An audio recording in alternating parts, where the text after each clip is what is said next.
को समझ पाएंगे। तो इसलिए हम देखते हैं कि कृष्ण के बारे में बहुत सारे पेंटिंग्स है, लिटरेचर है, किताबें है, स्टोरी बुक्स है, नॉवेल्स है, इतना सारा इंफॉर्मेशन यूट्यूब पे, इंटरनेट पे, विकिपीडिया पे अवेलेबल है। लेकिन इस पूरे विश्व में कृष्ण भक्ति की जो लहर है वो कब उमड़ आई, कृष्ण भक्ति कब बढ़ी? कृष्ण भक्ति तो भारत में थी। भारत का हम इतिहास देखेंगे, भारत की संस्कृति देखेंगे तो हर क्षेत्र में, हर संस्कार में, हर गीत में, हर नृत्य में, हर कला में केंद्र कौन है? कृष्ण ही। अगर आप थोड़ा और पीछे जाके देखेंगे तो इतना ही नहीं, कुछ दिन पहले हमारे एक भक्त आए थे, उन्होंने कहा हमारे देश का जो राष्ट्रगीत है, क्या है राष्ट्रगीत हमारे देश का? जन गण मन अधिनायक जय। हम गाते हैं तो किसका गुणगान करते हैं उसमें? तो हम लगते हैं भारत देश का गुणगान करते हैं। भारत देश का गुणगान है ही उसमें, लेकिन भारत देश का गुणगान क्यों है? क्योंकि भारत हमेशा कृष्ण का गुणगान करते रहते हैं। तब शुभ नामे जागे, इस पूरे देश में लोग सुबह जागते थे, उसका नाम लेते। किसका नाम लेते? भगवान का नाम लेते। तब शुभ आशीष मांगे, आपका ही आशीष, आपका ही शरण हमेशा लोग मांगते रहते। किसका? भगवान का। तो ये जो गीत लिखा गया एक्चुअली बंगाली प्रार्थना है, बंगाली गीत है। किसने लिखा था? रविंद्रनाथ टैगोर। कहाँ के थे? बंगाल के थे। तो पहला 2 स्टांजा हम गाते हैं, पूरा गीत 5 स्टांजा का है। उसमें जो तीसरा स्टांजा है बहुत इंटरेस्टिंग है। वो स्टांजा गाता है, वो कहता है पतन अभोदय बंधुर पंथ युग युग धावित यात्री, हे चिर सारथी तव रथ चक्रे पथ दिन मुखरित रात्रि, दारुण विप्लव माजे तव शंख ध्वनि बाजे, संकट दुख त्राता, जन गण मन परिचायक जय हे भारत भाग्य विधाता, जय हे जय हे जय हे जय जय जय जय। किसकी जय जयकार हो रही है? इसका थर्ड स्टैंडर्ड अगर ट्रांसलेशन देखें इंटरनेट पे अवेलेबल, उसमें वो लिखते हैं ये जो देश है कई बार अच्छे समय में था, कई बार बुरे समय में भी था। पतन उदय बहुत कुछ देखा हमने, लेकिन हर युग में जब जब पतन हुआ युग युग धावित है, हर युग में आप आए, आपने बचाए। कौन आते हर युग में? कृष्ण। संभवामी युगे युगे। और फिर वो कहते हैं तो आपका जो रथ है दारुण विप्लव माजे, जब जब संकट आया तब तो हे चिर सारथी तव रथ चक्रे मुखरित पथ दिन रात्रि। तो अंधकार वाले समय में आपके रथ ने ही हमें दिशा दिखाई। किसके रथ ने? जो हमेशा सारथी रहा है, चिर सारथी। कौन व्यक्ति उन्हें हमेशा सारथी रहा है? पार्थ सारथी, जिनका नाम ही पार्थार्थी बन गया, जो अर्जुन के सारथी बने। तो कहने का मतलब है हमारे सारे गीत, सारी कलाएं, सारे नृत्य, सबके केंद्र देखेंगे तो कौन है? कृष्ण ही। तो भक्ति हमें करना है, लेकिन इस कृष्ण का संबंध बनाना बहुत जरूरी है। तो सब अवतार सारे शिरोमणि केवल आनंद कंद, इस कृष्ण भक्ति की जो लहर थी भारत में सीमित थी। भारत में लोग जानते थे, धीरे धीरे भारत में भी लोग कम जानने लगे कि हम किसकी जय जयकार कर रहे हैं।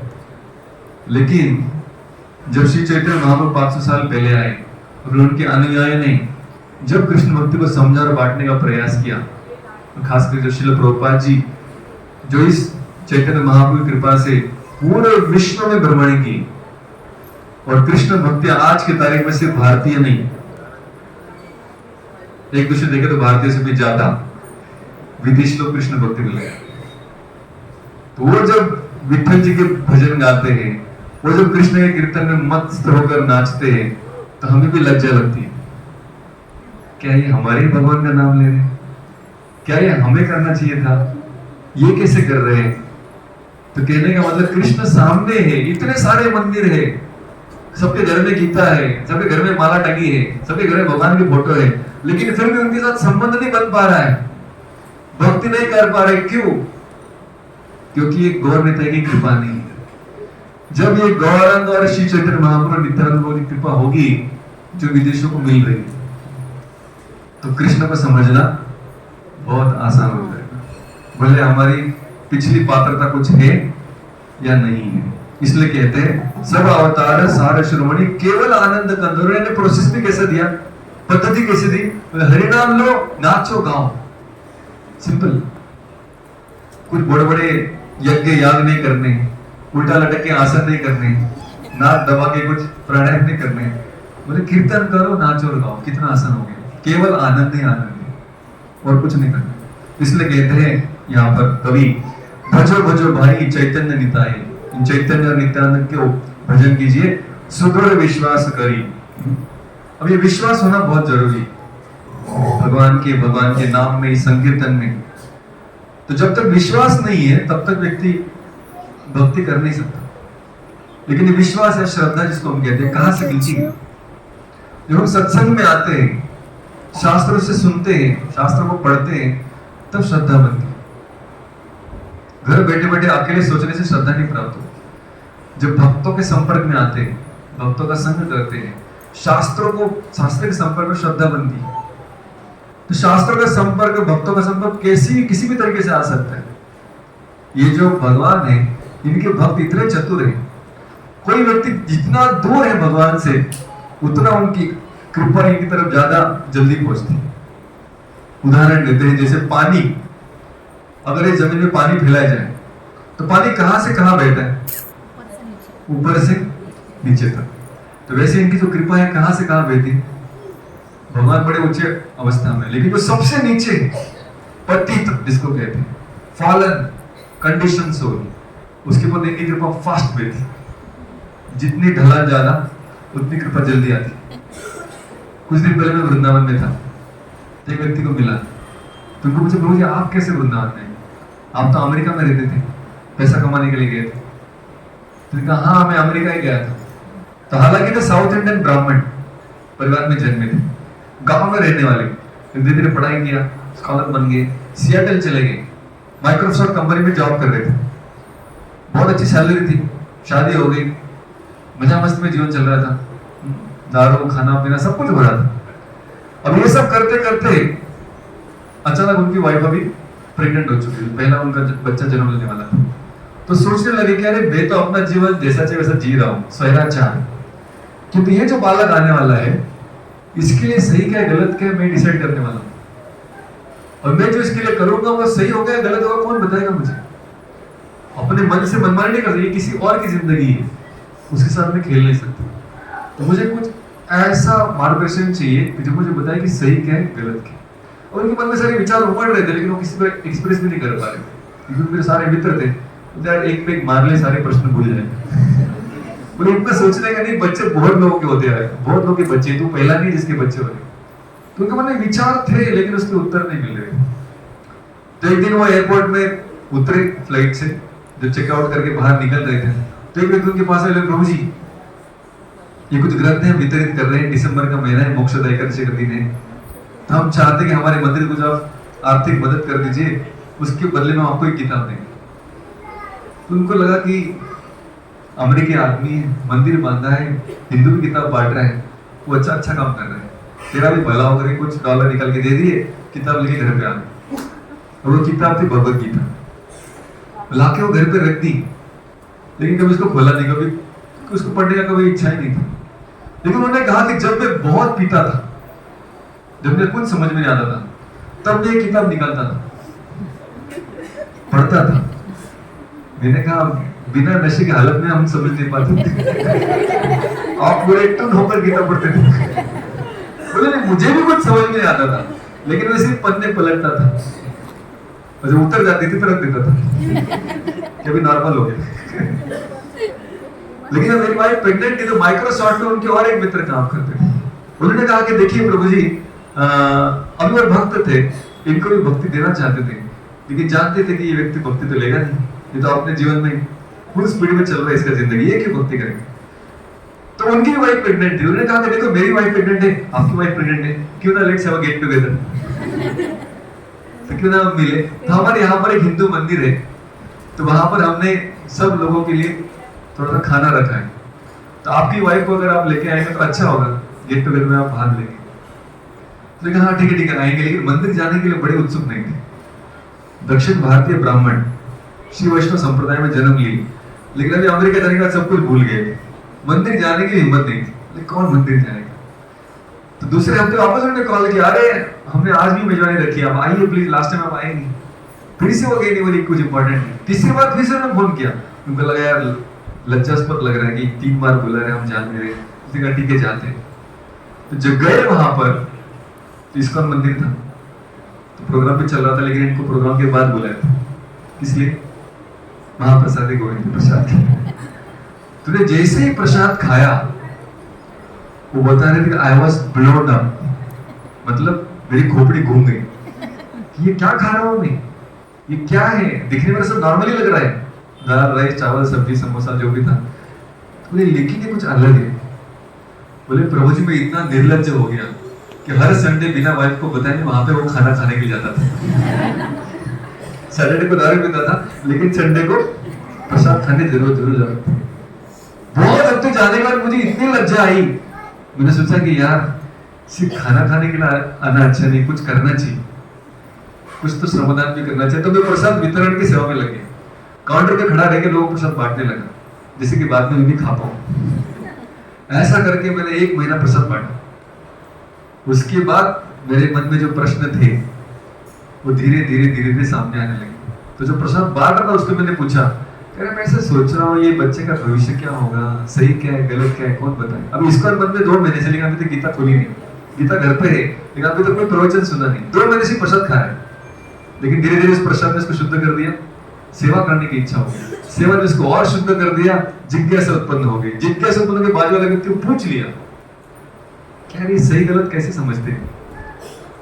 बोले कहाँ जॉब करता हूँ? बोले माइक्रोसॉफ्ट में। बोले आपके कंपनी में सत्संग चलता है माइक्रोसॉफ्ट में, वहां पर आप आइए, सब प्रश्न के उत्तर मिलेंगे। तो तब से वहां पे जाने लगा। उन्होंने कहा कि गीता पढ़ो, उन्होंने गीता दिखाई मुझे, तब मुझे लगा कि पुस्तक कहीं तो देखा हुआ है। घर जाके देखा तो वही पुस्तक था।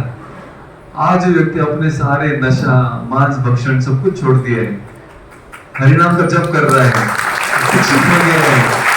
और इतना ही नहीं, हमारे बाजू में जो गोवर्धन कॉलेज है, उस कॉलेज की स्थापना करने में पहली धनराशि उस व्यक्ति ने दी। तो उतने लोगों के जीवन बदल रहे हैं ये एक व्यक्ति की वजह से। उनको पूछा प्रभु जी आप महान है, जब मैंने उसको कहा कि आप महान है, वो रोने लग गया। देखो मैं कहाँ का महान हूं, मैं तो गंदी नाली में पड़ा था, मेरी कोई भगवान को जानने की इच्छा नहीं थी। मैं तो दक्षिण भारत में जन्मा था, भक्त परिवार में था, भगवान सामने थे, लेकिन मैं उनको पुकार नहीं पा रहा था, उनकी भक्ति समझ नहीं पा रहा था। ये कैसे संभव हुआ? भारत में रहकर संभव नहीं हुआ, विदेश में जाके संभव हुआ। कैसे? ये गौर नेता की कृपा है। तो इनके जो अनुयायी है ये भगवान के प्रति प्रेम जागरूक करा सकते हैं। इसलिए इनकी जो प्रोसेस है बहुत ही सिंपल है। प्रसाद खाइए, हरिनाम लीजिए, गीता का अध्ययन कीजिए, धीरे धीरे कृष्ण को समझेंगे और कृष्ण के प्रति प्रेम जागरूक होगा। राघव कहते हैं देखो अरे भाई त्रिभुवनी नाई एमन दयाल दाता, इससे दयाल और कोई मिलेगा नहीं हमको। तो कलयुग में देखा जाए तो हम सब लोग डफर्स बैच है। डफर्स बैच मतलब क्या होता है मालूम? जो लोग सालों साल भी पास नहीं हुए, मतलब फेल होते आ रहे, अभी उसको यूनिवर्सिटी को लगता है कि भाई ये बोझ हो गए अभी, तो फिर वो उनको पास करा देते। तो वैसे कलयुग के लोग हैं जो सत्युग में पास नहीं हुए, त्रेतायुग में पास नहीं हुए, द्वापर में पास नहीं हुए, जो बचे वो हम सब यहाँ पे बैठे हैं। मैं भी उसी बैच का हूँ। तो हम सब डफर्स बैच के, जो कुछ नहीं कर पाए, कुछ पढ़ाई नहीं कर पाए, उनको भगवान ने कहा कुछ मत करो, सिर्फ एग्जाम में आओ और क्या करो, पेपर पे सिर्फ नाम लिखो, खुद का मत लिखो, भगवान का लिखो। तो इतना ही करो बस, मुख्य बोलो हरि हरि, मुख से सिर्फ हरि नाम लो, पास कर देंगे आप। तो पशु पक्षी जोरे पाषाण विदरे शुनि जार गुरुनाथा। तो इनकी कृपा ऐसी है तो कोई पशु भी हो ना वो भी सुधर जाए, किसका हृदय पाषाण जैसा भी है ना वो भी विदीर्ण हो जाए। तो हमारी आदतें आज के समय में पशु की तरह है। पशु क्या करता है दिन भर? आहार निद्रा भय मैथुन, अपने खुद की इज्जत के पीछे भागते रहते हैं। हम भी कुछ मॉडर्न वे में कुछ गैजेट्स के साथ अपनी इज्जत के पीछे भाग रहे हैं, लेकिन ये अवतार आए हैं ऐसे पशुओं का भी उद्धार करने के लिए। संसारे मजिया रहीले पड़िया सेपते नाही लाश, ये भी बंगाली भजन है। तो संसार में हम रह रहे हैं, अभी भी पड़े हुए, क्यों? अभी भी भगवान धाम ने क्यों प्राप्त किए? सेपते नहीं लाश, इनके चरण कमलों के प्रति हमें आसक्ति नहीं है, प्रेम नहीं है। आपन कर्म भुंजाए शमन, तो जितना हम पोस्टपोन करेंगे वो हमारे कर्म है। भुंजाए शमन, तब तक हम यहाँ पर ही पड़े रहेंगे और उस दुनिया के हर दुख और सुख को सहन करना पड़ेगा। दुख को भी सहन करना पड़ता है, सुख को भी सहन करना पड़ता है। तो लोचन दास जो इस कवि है इस भजन के, वो कह रहे हैं तो सब कुछ आपके लिए अभी सिंपल तरीका, करुणा अवतार, सिंपल प्रोसेस, सब कुछ एकदम डोर टू डोर बांटी है। अभी भी अगर हम इस दुनिया में पड़े हैं, अभी भी अगर हम भगवान के प्रति हमारा आसक्ति जागरूक नहीं हुआ, तो जिम्मेदार कौन है? हम। ठीक है, ऐसा कहते हैं घोड़े को आप तालाब तक लेके जा सकते हैं, लेकिन पानी तो उसको ही पीना पड़ेगा। तो ऐसे भगवान जब आध्यात्मिक जगत से उतर कर सारा चीज इन्वेस्टिगेट कर हमारी लायकी को देखकर एकदम सबसे इजीएस्ट प्रोसेस दे दिए। अभी भी अगर हम दुखी है, अभी हम आनंद कुंड में नहीं नहा रहे, जिम्मेदार कौन है? अपन कर्म भुंजाए शमन, अपने कर्म है। हमारे स्वभाव जो हम बार बार इस भक्ति को पोस्टपोन कर रहे हैं और बार बार इस जगत में पुनरपि जननम पुनरपि मरणम पुनरपि जननी जठरे शयनम, फिर से जन्म ले रहे हैं। कभी कुत्ते बन के आते हैं, कभी बिल्ली बन कर आते हैं, कभी कॉकरोच बनकर आते हैं, कभी पशु पक्षी अलग अलग जन्म लेकर आते हैं और फिर से ट्राई करने का प्रयास करते हैं। अभी आनंद मिलेगा, अभी आनंद मिलेगा, अभी आनंद मिलेगा। लेकिन ये सारे योनियों में, लाखों योनियों में जो मनुष्य योनि मिली है, उसमें जब इस हरिनाम के लेने का हमें मौका मिला है, उतना ही नहीं भारत में जन्म मिला है, बहुत भाग्यवान है। चाइना के लोग हैं, वो र नहीं बोल पाते, र शब्द बोल नहीं पाते, उनके लिए राम नहीं होता, लामा होता है, इसलिए दलाई लामा ही जाए। तो राम होता है, तो उनका अगर बोलेंगे कृष्ण का नाम लो, महामंत्र, तो कैसे बोलेंगे? हले कृष्ण, हले कृष्ण, हले हले हले राम। तो अभी हम कृष्ण बोल पा रहे हैं, ये बहुत बड़ी सौभाग्य की बात है। 15 दिन पहले मेरे एक दोस्त ने मुझे फोन किया और कहा कि अभी कॉलेज के दोस्त थे हम, अभी वो डॉक्टर बन गया, उसका बड़ा हॉस्पिटल है। उसने कहा कि प्रभु जी मेरे पिताजी की तबीयत बड़ी खराब है। मैंने कहा क्या हुआ? बोले उनके अचानक कार्डियक अरेस्ट हो गया और सब ऑक्सीजन सप्लाई, ब्लड सप्लाई बंद हो गया। तो वो मेडिसिन डॉक्टर है, जल्दी क्यों मारा नहीं, तो हार्ट पंपिंग करता ना, जल्दी doctor 2 minute 3 minute 4 5 minute 10 minute तक पंपिंग करते, या आधा घंटा पंपिंग करता ना, उसमें कभी भी लोगों की पसली भी टूट जाती। तो आधा घंटा पंपिंग करने के बाद उनकी सांस वापस आई, लेकिन आधा घंटे के बाद जिंदा तो हो गए, लेकिन आधा घंटे तक दिमाग को ऑक्सीजन मिला नहीं, उसमें से दिमाग काम करना बंद। जिंदा तो हुए लेकिन दिमाग बंद है। तो मतलब सिर्फ सांस चल रही, ना सुन पा रहे, ना बोल पा रहे, कुछ नहीं कर पा रहे। ये कब हुआ था? मैंने पूछा, बोले जनवरी में। अभी क्या चल रहा है? नवंबर। बोले जनवरी से अभी भी वैसे देह में अटके हुए, आत्मा अंदर है, शरीर जिंदा है, लेकिन ना बोल पा रहे, ना सुन पा रहे। सुनता है आदमी लेकिन समझ नहीं पा रहे, ना कुछ रिएक्शन दे पा रहे, ना उनको दिन रात कौन सामने खड़ा कुछ पता नहीं चलता। अब इस हालत में ये पढ़ा लिखा व्यक्ति जिसका बहुत धन संपत्ति है, अपने पिताजी को कुछ सेवा करना चाहते हैं, इसको समझना है कि मैं करूं क्या। बोले जितना मैं उनको मेडिकल हेल्प दे रहा हूं, मुझे ऐसा लग रहा है कि उनको मैं तकलीफें दे रहा हूं। क्यों? उनको जिंदा रख रहा हूं बस, लेकिन वो जिंदा रह के भी कुछ इसमें आनंद नहीं है। तो मैं चाहता हूं, अभी वो थोड़ा आध्यात्मिक है, तो उसने कहा कि प्रभु जी मरते मरते कम से कम ये हरिनाम में भाग ले। मैंने कहा बोल पाते हैं? कम से कम आप आइए और गीता भागवत की कथा कीजिए, संकीर्तन कीजिए, कम से कम सुन पाएंगे, क्योंकि अभी बोलने का समय खत्म हो गया। तो हम सबको भगवान ने थोड़ा बहुत टॉक टाइम दिया है, वो टॉक टाइम कब खत्म होगा कोई गारंटी नहीं।